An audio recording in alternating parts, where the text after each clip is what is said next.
Rewmi 24 TV.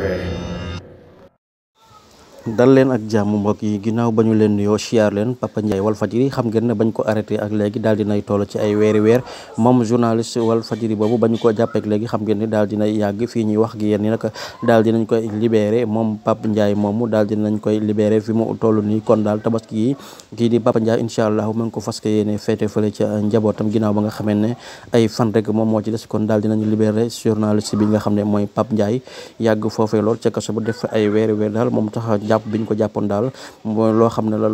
Sénégal yëpp naqarlu la ndax ak yelleefam daal dinañ ko koy xañ moom ak yeneen journaliste yoo xam ne ña nga foofu moom Pape Ndiaye moom kon prison ba daal ñu fa nekk jamono yi daal dinañu bari lool du Pape Ndiaye rek waaye di ñaanal liberté bépp prisonnier boo xam ne jamono yi dañu la teg loxo foofee ca kaso ba fii ñuy wax ak yéen yi jaa ngeen jëf mbokk yi